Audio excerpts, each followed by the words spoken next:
As soon as you see the three of us, you gotta know you're at the right place. Saf is unscripted. Episode, whatever. We yet to stay. 40. Hello, Casual Bias. Hello, Brevin. How are you guys? I hope you guys are ready for this URC roundup of not watching Six Nations and finally getting to watch some real rugby. So I'm going to let Casual Bias take over with the results from this weekend. Let's get crack-a-lacking. Yeah, so we're not going to start at the front because we want to talk about the big games. There was a couple of South African derbies. Straight off the bat, we had the Lions versus the Bulls, the rematch. Brett, me and you, I think Evan obviously didn't call it, but me and you thought there might be an upset victory. Turns out not to be this time. Lions lost to the Bulls. Bulls victors, 25-10 points. What are we thinking? Brevan, you can go first. It's your team. Yeah, well, happy that we got the 5 points, got the bonus points as well. I mean, that's all you can really ask for. However, Stormers are up next week and will have to be 10 times better because the Bulls at times look like they're going back to their old selves of just playing copper stump rugby. And for those that don't know what copper stump is, it's basically just pass to a forward and bash it up. That's copper stump. So that's what it looked like at stages. We weren't using our backline. I mean, I barely noticed Kanan other than his try, and I barely noticed Kirkley as well. So, look, I mean, the Bulls have to improve, and I thought they were going to be a lot better going into this game. But also that brings me to my next point, the Lions as well. They weren't the best of themselves. They can be a lot better than what they were. But at the end of the day, I'm happy with the 5 points, and it puts us in a really good position on the log. So other than we have to improve, I'm happy. Yeah, from my side, I think that the person that's been their stalwart mainly the whole season so far was actually their downfall at the end of the day. So Helena Nohamba tried too much. He got ahead of himself. The things that he did, I think, cost the Lions the game. Personally, I think he made way too many mistakes. Also, I think that he shouldn't have started at 10. Hendricks should have started at 10. And yeah, I just massive shout out to Henku van Wyk. What a player. What a player. That hit on Gans was probably the hit of the... It took me back to the Skalkberger tackle on Farida Priya back in the day. So, yeah, massive talent there. But it is what it is. I think that hit kind of like got the fire in the two teams back in there because I think the first 40 to 50 minutes were probably one of the worst games in terms of Lions versus Bulls that we have seen in a very long time. It didn't feel like we were watching a derby. The crowd wasn't necessarily up for it like most people expected it to be until that heat came and the game kind of just flipped, and that's kind of where the points started coming into the game. But overall, it's odd to think that the Bulls scored 25 points and got a bonus point. It's just because they missed it. Both teams just missed all their kicks.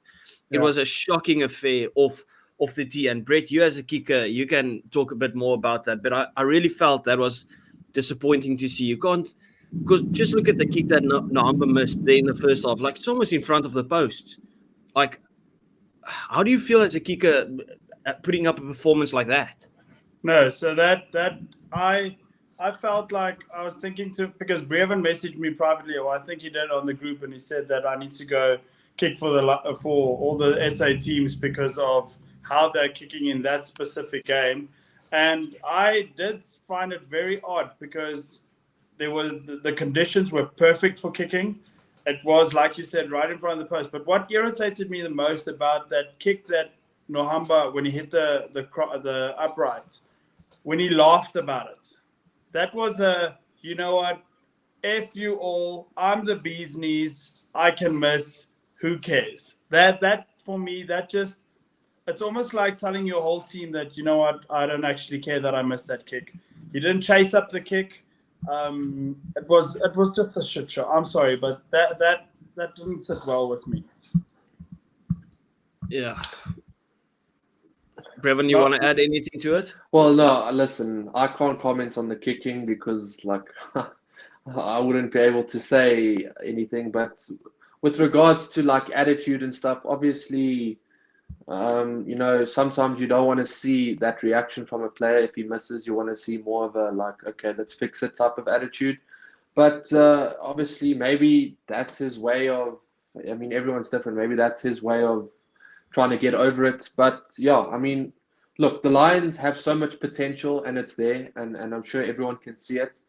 And honestly, I feel like the Lions have the potential to be in a playoff position. I mean, they're only 11th. I mean, you need to be top eight, and they have the potential to really finish eighth or seventh. And you know, obviously I'm a Bulls fan, and I want the Lions to do well as well. But they're going to have to win those types of games. I know it's against the Bulls, but they have the potential to win those types of games. And yeah, I mean, I wish them all the best for the rest of the season. And if they can just lift their game just that extra bit, I'm sure that they can be in with the shout. Yeah, and we'll use this game to kind of propel us into the game between the Stormers and the Sharks. Obviously, the Bulls taking on the Stormers. Is it next weekend, right? Loftus. Now the Bulls are going to have to be 10 times better than they were against the Lions, because the Stormers are on a crazy winning streak at the moment. Really playing some good rugby. I think the Stormers are finding their feet. I don't think it was the best performance necessarily against the Sharks, but you have to also take your hat off to the Sharks, because I think the Sharks' attack was very impressive at certain times. I think the Sharks, we've said it a couple of times, like they're not necessarily getting the results, but they're playing better rugby than they were at the start of the season. And I think the Bulls might have been licking their lips for the Stormers at the start of the season where we were really struggling.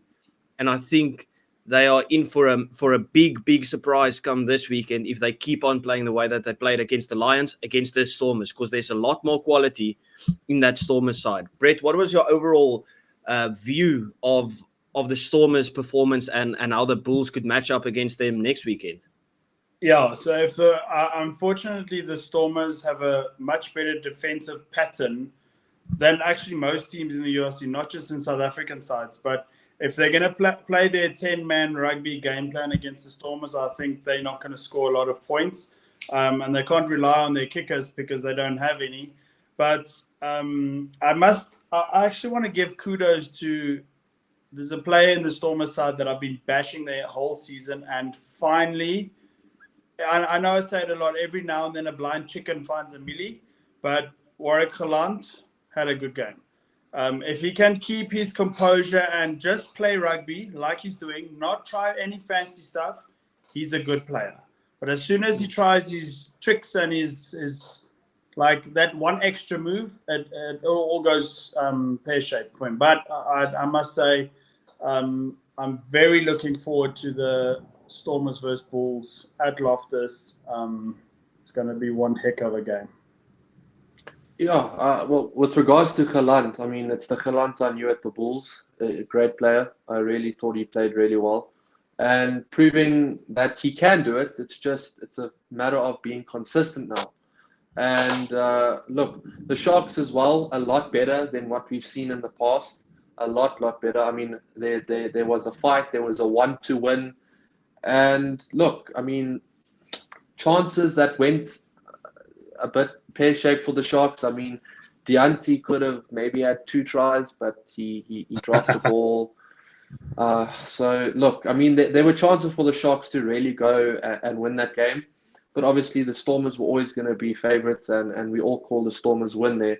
But it's great to see Bongi Monambi back. Great to see him back, of course, coming off the bench for the Sharks. Good to see some more Springboks. So yeah, it's looking bright for the Sharks. I think that they can be better. I think playoffs are a bit of a stretch. I think they're a bit too far behind. But let's see if they can really just, work their way up there so that they can have some pride going into the rest of the season. And yeah, I think the attack from the Sharks at times looked very good. I think it was a lot better.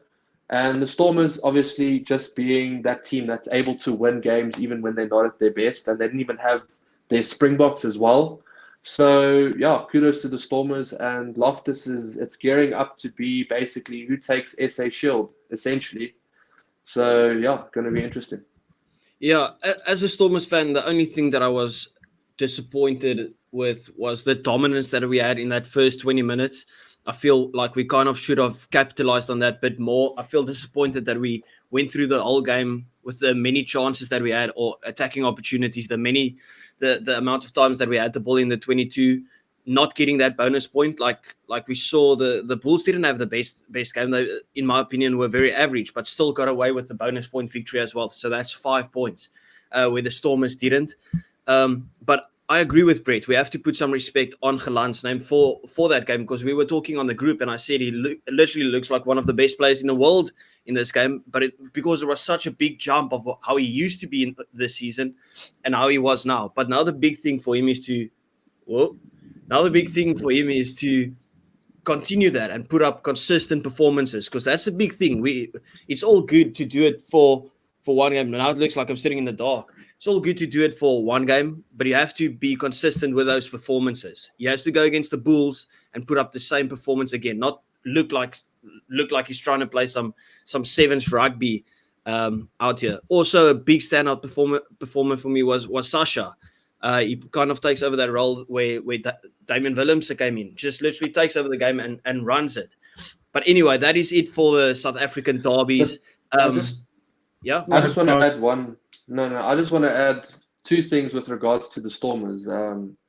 One, obviously, like you said, Sasha. I'm super impressed with the maturity of Sasha at his age. I mean, he's a player that it almost looks like when he receives the ball, he has more time than majority of the players on the field, because he's so intelligent with what he knows he's going to do next, and he's so mature for his age. So that's a massive shout out, and I can't wait for him to hopefully get a little taste of a Bok camp here or there and start bringing him up. And then obviously we praise this guy every time we do a review on URC, and that is Achieva Daimani. It's like, this guy can literally do anything. You ask him to be a fly-off, he'll be a fly-off for you. Ask him to kick the ball upfield and gain you 40 meters, he'll do that for you as well. Like, I mean, there are a few reports coming out.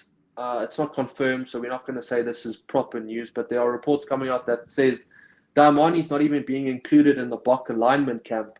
And for me, that's really disappointing if this is true, because if anyone, and I mean anyone, including the starting Springboks, deserves a shot in the camp, and the first name in that camp, it deserves to be Daimani, because he has worked his socks off and he really deserves a shot in this camp. Yeah, just to add to that, I think we've seen in the past that the lineman camps aren't necessarily who's going to be there and who's not, because Jaden Hendricks is in that alignment camp, and he's for me the reason that the Sharks have had a terrible season. Like 100%, he's one of the people to blame. I think he's costing his team a lot, and he's there. And we've seen in the past that alignment camps, most of those people won't even make it. They're just there for listen, this is what our plan is as a Bok team. You guys are being looked at. The next alignment camp, you might not even be here. So just hold your horses. So I think that's the case. And just to go back on your Daimani point, Evan Ruiz and Daimani, those two, they're in the same team fighting for the same position, and yet they bring the best out in each other. Watch when Ruiz was injured, Daimani was the standout player. Now Ruiz came back, and he knows he's not even playing in his number 8 jersey. He's in his number 7 jersey now, and he had one of his better games again. So those two, they're not competing in a horrible way. They are competing because they both want that Bok jersey. And I think it's helping the Stormers significantly. And also, enough about them. Quick shout out, Yuri Mattia, he's the real deal. That youngster, that fly-off, he's the real deal. Watch the space. That oak's he's gonna cause some inroads in his career. Yeah, he just looks a bit scared of the contact still for me a bit, but I can see a lot of potential in him. Obviously, he looks a lot smaller than everyone else, so maybe just get him a bit buffer to the size of at least Marnie Lubbock, who's also very small. Like at least to that level where it doesn't look like he's going to get killed in every tackle or ran over, whatever. But yeah, it was weird, kind of when Brevin brought it up that we saw the reports coming out that Daimani is not part of the alignment camp, because we saw all the other big names that has been drawn into this alignment camp. If I'm not mistaken, even Hartzenberg is in the camp, right? Isn't he? Yeah, and Andre Guventer. Exactly, yeah. So there's a lot of youngsters. I know this alignment camp is focused on a lot of youngsters. There's a report that came out where they spoke about everyone's ages, and it just shows you the depth that South Africa's rugby has at the moment, the bright future that we still have. Because I didn't even know Andre Guventer's age until now. He's a year younger than me. I thought he's like 30. That is absolutely ridiculous. But I do think, even though you don't think it's a fair reflection of what is going to happen when it comes to Springbok rugby, he still deserves to be in that alignment camp. He has to be like the first name in there. So I feel that's kind of a bit of a slap in the face, but that also might motivate him the same way Evan Roos motivates him. Because Evan Roos had a blinder yesterday, in my opinion. But let's move on to some of the other games that we saw. We'll just kind of fly through them. First up, we had Zebra and Edinburgh and Scarlets versus Munster on Friday. Zebra pulled it close against Edinburgh, and Edinburgh had their full strength team out there. Absolutely scenes. How is that game so close? We maybe called an upset victory until we saw the Edinburgh full strength team. Yeah, I actually think that Zebra lost that game. Edinburgh didn't win that game, if that makes any sense to you. I felt like Zebra had the most opportunities, and it's almost they're lacking that little bit of experience. I think if they can keep this same team as is, just don't tweak it. Don't mess with this team. And I think in 2 or 3 seasons, this team will be where a Benetton is now. So I think they kind of threw that one a bit. They'll not. Yeah. Well, I mean, I said it. I knew it was going to be, a tight game. And I said towards the end, Edinburgh will sneak a 4 to 5 point win. It was somewhere around there. But it's only because of the experience that Edinburgh has. I mean that's purely it. They knew how to grind it out. And like Brett said, Edinburgh weren't great, but they still won. So it's just one of those games where the team that knows how to win will win type of thing. So kudos to Zebre for, they used to be the team that used to, you used to go there and you knew, okay, here's a 50-point win, cool. But now they really are stepping up their game. So it's good to see them be a bit more competitive than now. It's the Sharks. And then obviously the other game we had Scarlets versus Munster. I'm not sure how much you guys want to add to that. We all predicted Munster to win this game by a ton of points. I think I actually called it by 35 points and they won it by 35 points. It's the same Munster team that beat the Crusaders. So I don't think anyone really thought Scarlets would put up much of a fight. Moving on, you had Leinster versus Benetton. Do we have anything to add there? Kind of Leinster just showcasing their strength in depth once again, beating Benetton 47 to 18. Anything to add to that, boys? Yeah, when it was very early, I said at halftime, I said to you guys on the group, I said, holy cow, Benetton is actually giving Leinster a run for their money. And then it was tight for the first 5-7 minutes of the second half. And then Benetton just decided, you know what? I'm done. And we'll roll over. Yeah, we give up. You can have this win. Just go score a few tries. I was quite upset that they lost all intensity after one try in the second half. Yeah, like it's a reoccurring theme that we see. Like these teams that don't have the let me say the star power or the depth that other teams have. They always put up that fight for the first 40, 50, 60 minutes, and then it's almost like, okay, people will be proud of our performance. Let's kind of lay off. Or maybe it's a fitness issue. Maybe it's something like that. But yeah, I think Leinster were always going to win this game. I was hoping Benetton could fight on a bit more than what they did. But Leinster top of the pool. I mean, well, not the pool, well, the league, as you would like to call it. And yeah, so hopefully we can get a South African team to finish first, whether it's Stormers, Bulls, because I really would like to see a final again in South Africa. So, but that's if Leinster do win their semi-final. But let's not upset a few people. But yeah, Leinster, kudos to you. Got the job done with a weakened side, but obviously with a lot of depth. So, I mean, it was always going to happen. So there's no surprises. There's a big thing with Leinster that I respect a lot, right? So teams are up for it when they play Leinster. Obviously, they want to get that victory over Leinster, and teams manage to somehow get it tight until the first half, start of the second half. But then they just blow you out of the water at the end of the game, right? When the subs come on, or they change their tactic a bit, and they really destroy. I think the best game to epitomize that was the game that they had in the Champions Cup against Sale. Was so close until they scored 3 tries at the end, or 2 tries at the end. Where the Stormers, on the other hand, and it's something that I kind of get nervous about, is we find ways to start off very well, get good leads, and then the last 20 minutes, it's like a total drop-off, and we let teams back into the game. Brett, we watched it on the TikTok Live, the game of Stormers versus Cardiff, and we were in the lead by about 15, 16 points. And yet we lost the game due to letting teams come back in. Think about the game against the Lions, where we were in a massive lead and somehow let them score 3 tries at the end and won the game by 3 points. Like, we destroy teams at the start and then let them back in. Even this weekend, we were in a massive lead and the Sharks scored 2 tries on the trot to give themselves a fighting chance. Is this something that makes you stress a bit? Because we have brought it up previously. And you can't afford to do that against the likes of Leinster because they'll blow you out of the water. Yeah, I think that the game plan will definitely change against Leinster, because what I see is what you've just said. We blow teams out the water. First half, it's just an incredible performance. And it's almost like a Formula One car where they go into battery saving mode.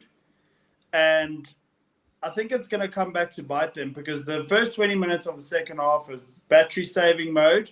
And they're in the game, and then we start kicking for goal, which I feel like we got a great maul. Why aren't we doing that? Just to get that 8-point buffer, so they have to score twice kind of thing. That, for me, that's a cop-out.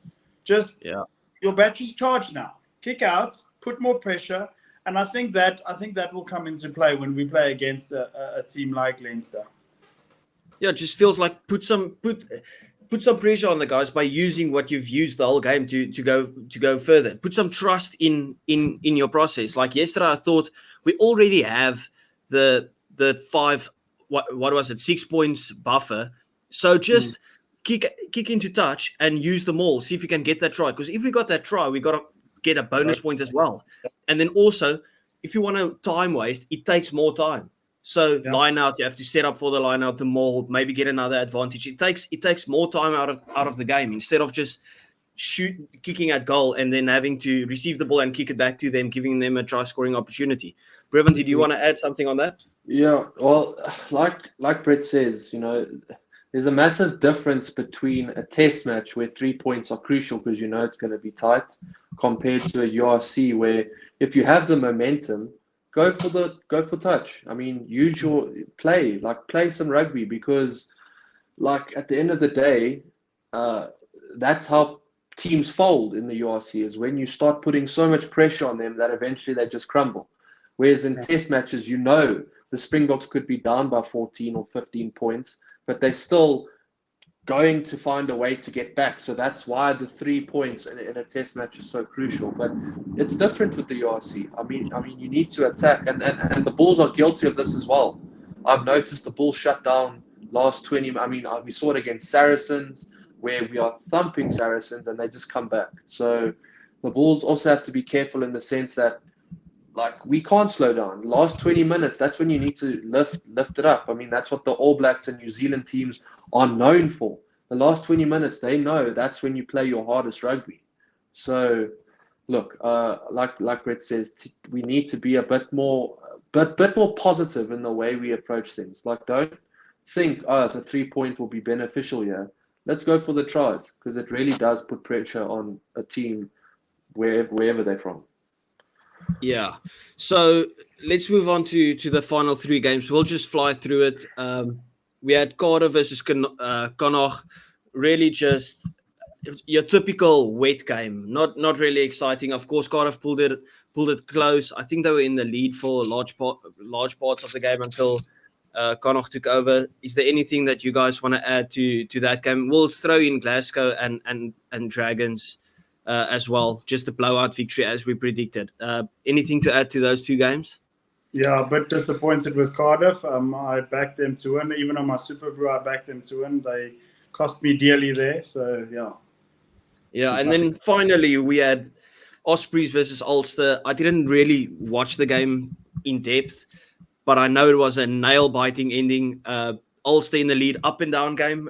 Very, very, very close all the way, and both teams taking the lead on multiple occasions until Ulster got a penalty I think it was in the 70th minute, got into the lead 17-16, and then literally on the buzzer, Osprey slot the drop goal. We haven't seen that since Johnny Wilkinson, boys. And then for the kickoff, they kick the ball way too deep, but the forward catches the ball, passes it backwards to the fly-off to kick it out. The fly-off knocks the ball from the pass, but then just picks it up and just heaves it out out of the field. Wow, couldn't talk there for a second. I mean, it was just chaos. Okay, did you guys watch any of that game, or do you have any thoughts on that one? You summed everything up. Everything Brevin and I are about to add will be completely irrelevant because you just said everything that I was thinking. Okay. Yeah, no, I'm sorted. Okay, so that brings us to the end of the video, people. Thank you very much for watching. We appreciate your love and support each and every time. Please remember to like and subscribe if you got to this point. Remember, we are on Spotify as well if you guys want to check that out. I know we aren't the prettiest people in the world. I've got some Batman lights here. Brett is ginger and Brevin has got a beard. So we appreciate you guys. Thank you very much. This is episode 40. Absolutely insane. Thank you very much. See you next time. Sayonara. Hit the bell. Hit the bell. Get notifications from us. Hit the bell. Okay, bye.